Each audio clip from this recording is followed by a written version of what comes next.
Hello everybody, welcome back to the channel. My name is Elvish Dragon Lady and I am here with a Blender quick tip.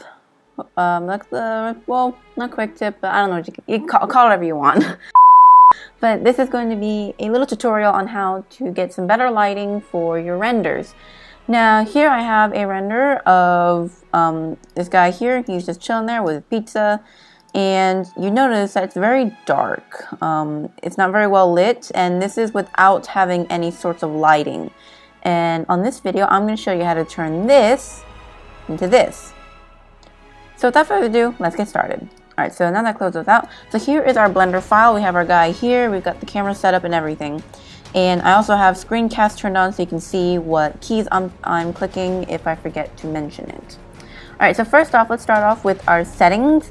So under render, if you have a CPU, use that, in which then you want to go into performance and change it to 16 by 16. However, if you have a GPU, let's turn that on. There we go. If you have a GPU, then you want to change this to 156 to 156. Alright, so and that all depends on what kind of graphics card your computer has. So you may want to check that. I have a CPU, so let's change it back to CPU and change the performance back to 16 by 16.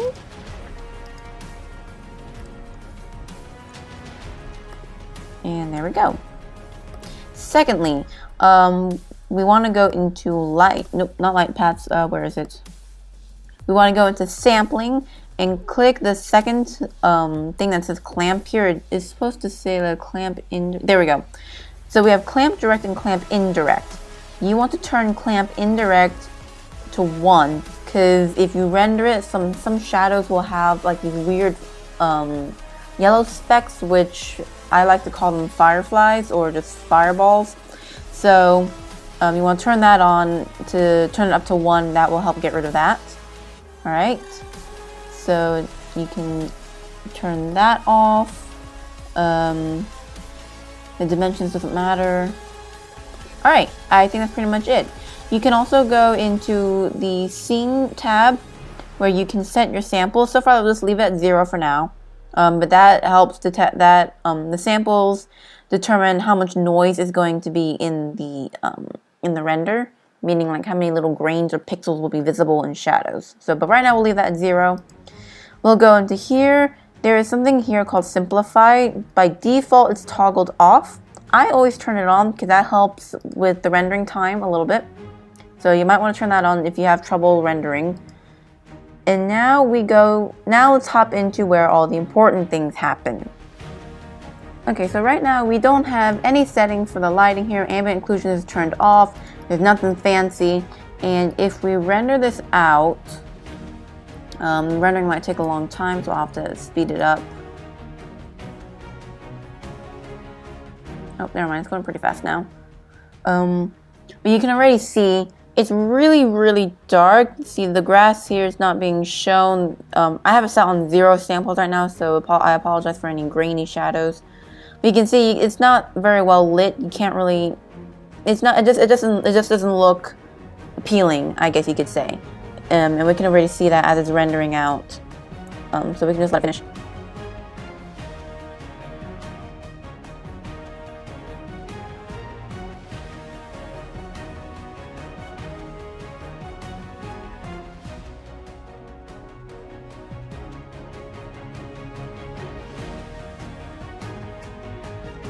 Alright, and there we go. This is our first render, and as you can see, like I said before, not very good lighting. The grass here is very dark. Our guy here, he's kind of in the shadows. The igloo, it doesn't really show that it's ice, or it doesn't have the nice reflectiveness of the ice.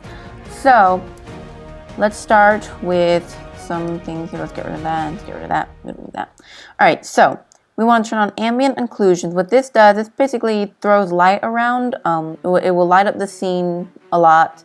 And I always turn it down to either 0.4 or 5. Because if we have it at 1, it's just too much light. and we can't do much with it. So let's turn it to 1.5. I mean 0.5, my bad. All right. Let's let that go. And let's go back into here. So this is our first one. And we can go into slot 2. And now let's render it out again.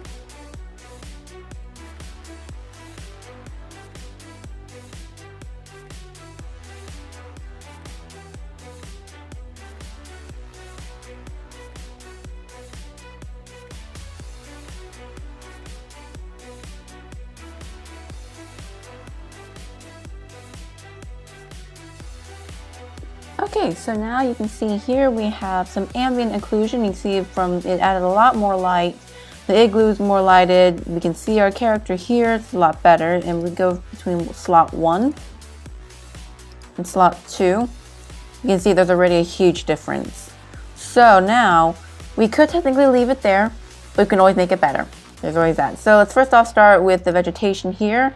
If you notice let me go back into F11. If you notice here, it's kind of dark and dense. It doesn't look that great. So we can fix that by splitting the screen. Let's do that. And we go here, we want to go into node editor. And here we have all of our little nodes. So what we can do to make it light, to make the light pass through it so it's a little lighter, is we don't want them to be glossy. So let's click X and get rid of that. All right, and then we want to do Shift A, search, and we want to look for an add shader. Put that right in between the diffuse and the mix. Next, we want to search for translucent. So then we connect this to here.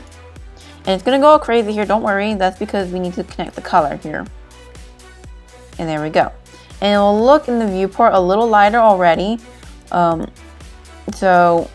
there's one more thing we need to add, which over here, do Shift A again. We need to look for geometry. Whoops, not tangent, it's a geometry. And we want to look for back facing and put that down to the bottom shader here. And that's all you need. So you can see here in the viewport, it's a lot lighter, but when we render it out, which I won't do it now, but when we render it out, the grass will look a lot better. It won't be so dark, and the light will shine through it, so making it a little bit more realistic. All right, second, we want to add some sunlight, because if we go back into F11, here, I mean, we have some nice lighting here, but if we have some sunshine beaming down here, it could really help highlight the igloo, our character here, and also help some of the vegetation here, and also probably the ice as well. So what we want to do is we want to click Shift A again, look for lamp, and click on sun.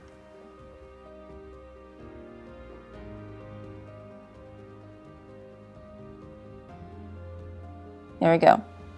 And it's kind of hard to see, but there's our little sun here. It's a little ball. Let me just see if I can zoom in here. Yeah, there we go.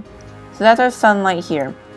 And we can go around and move it wherever we want. I want it to be in the front here, because if we have the sunlight going from all the way back here, it's going to cast a shadow from the igloo to here, hiding our little guy here. So we want to have the sunlight going into him, and we can do that. Just rotate this like that. And there's also a little line here. It's really hard to see, but there we go. There's a line here. That is the direction of the sunlight. So right now, we have the sun going into the igloo. And if we go back into our camera, we can see where the sunlight is going to be heading down. So give me a second to do this.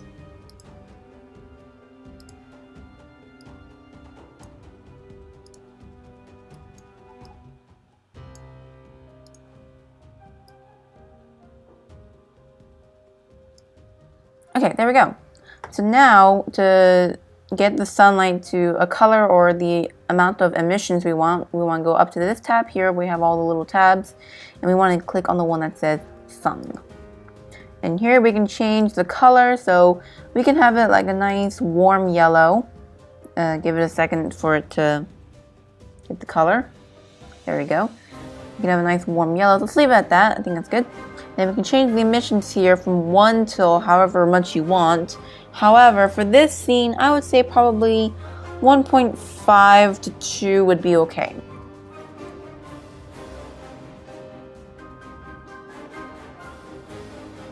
Alright, there we go. So now when we render this out, let's go into slot 3. Let's render this.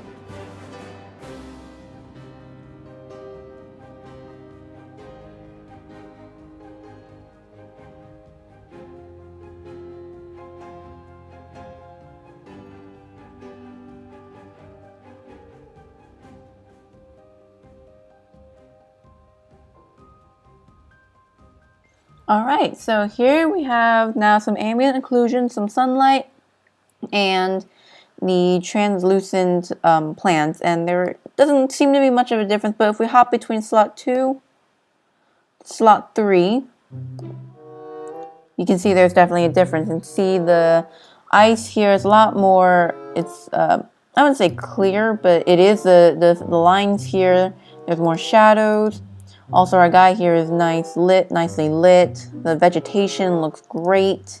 You can see here it's dark and dense. Here it's a little lighter. It's still a little dark in some places, but that's fine.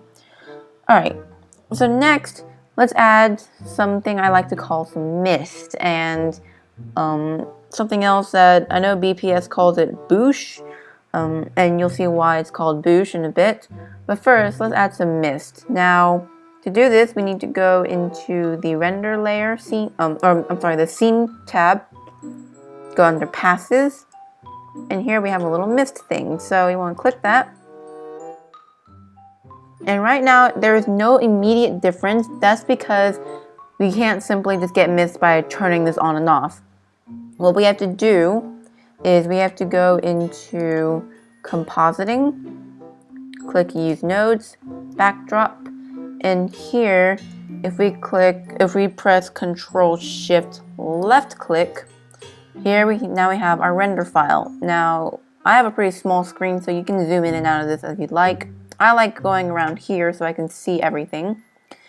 So let's move all of this around. This is our default scene. This is the compositing of the scene.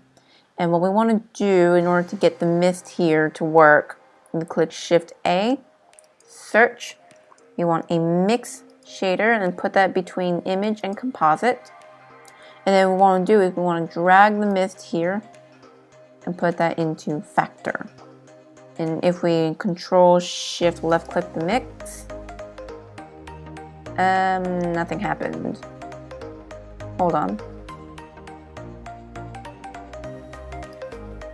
Okay, for some reason it's not showing up that well, but okay, but for this part you just gotta trust me on this one. I will show another render that I did that has the mist, so you can see how it works.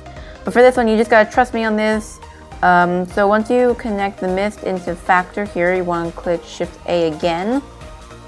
You want to go into map value, and this will control how much the mist is showing and how much is in the background and in the foreground. Now for the size here, this controls how much mist is in the background. Sometimes the mist has a tendency to take out the entire sky, so it doesn't look like there's any texture. So I always leave the mist around 0.02 or 3. For this one, I'm just going to trust my gut with 0.02. Leave it offset at 0. And we can also change the color of the mist here. So we can have some nice blue mist. We can have pink mist if you want. But let's stick with some nice bluish mist. About there. Oh, actually, that's a little more. There we go. Okay. So even though for some reason it's not showing up, you just gotta trust me on this one, like I said. Next, we're going to add something called boosh, and that will help lighten up the entire scene some more. It'll also add a nice glowing effect to our character here. So what we want to do, we want to click Shift A again, add another mix shader between mix and composite. And this one we're gonna go, if you look here, we're going to switch this from mix to add.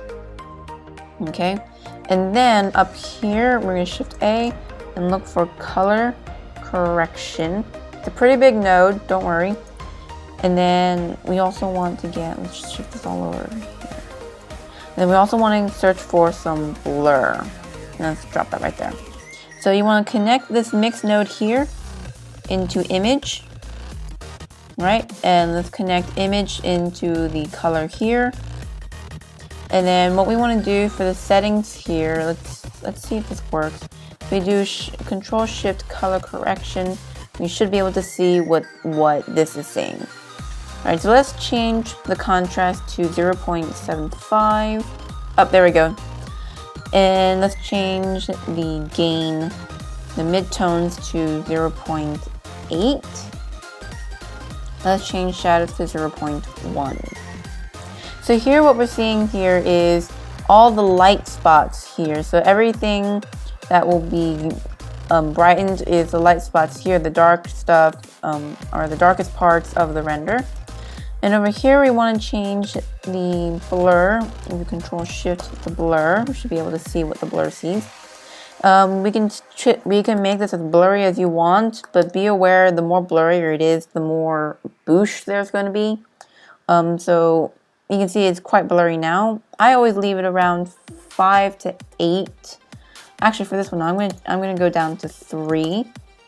There we go. So it's not so glowy. And now we connect image here into the image down here into our add mix node, whatever you want to call it. And if we Control Shift this, now we have some boosh.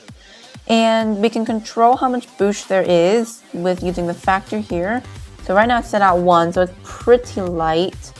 I leave it. We can mess around with this if you want. If you want to have it not so glowy, you can change it to 0.2. Or if you want it to be really glowy, you can change it to 10. As you can see, that doesn't do much, so let's not do that. Probably for this one, let's move all these nodes out of the way. I would say probably for this, I would leave it at maybe 0.2. No, I changed it back. I would leave it at 0.3 because now we got a nice glow around the character here. There's the nice shadows here. And if we Control Shift, click this one and this one, so we can switch between when there was just mist, which you don't see for some reason, it's not showing. So that's the node with the mist, and here's the node with the boosh. You can see there is a bit of a difference, so you can always do that if you don't know what the difference is. You can just switch between those two by clicking or pressing Control Shift left click these two nodes. Alright, so that is it for the compositing. Now we can go back into the default.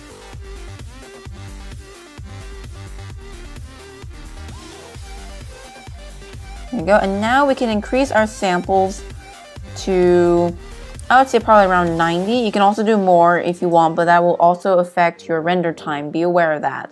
The more samples you have, the longer it will take for it to render. I don't have a graphics card, so it takes a lot of time for my things to render. However, if you have a good graphics card, you can change it to like 120 or even 200, and it probably won't affect you that much. It may just be the difference between a few seconds or a minute. But since I don't really have the greatest graphics card, I'm going to set my samples to 30. And you guys saw the finished product that I had, and I'll show it again later. But once we have all the compositing and all of the sunlight, the ambient occlusions, the mist, the boosh, we can render the image again, and we can see how much of a difference that made.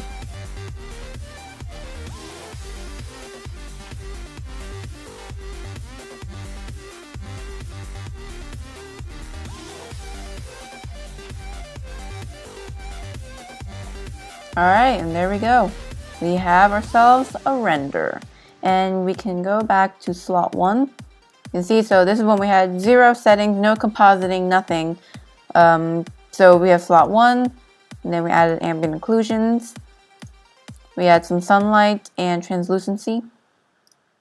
Then slot 4, we have our bush and the higher samples. And yeah. Now I did show, let me find it. Here we go. So this is the one with the higher samples. I rendered this on my own at 90, but you can definitely see there's some mist back here. It's not that clear, or you don't really see it very much, but just trust me, it's there.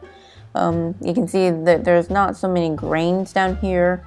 If you can see here, it's kind of grainy because I put it at 30 samples, not 90. Here, so this is basically what the end result would look like if we did it at 90 samples or more.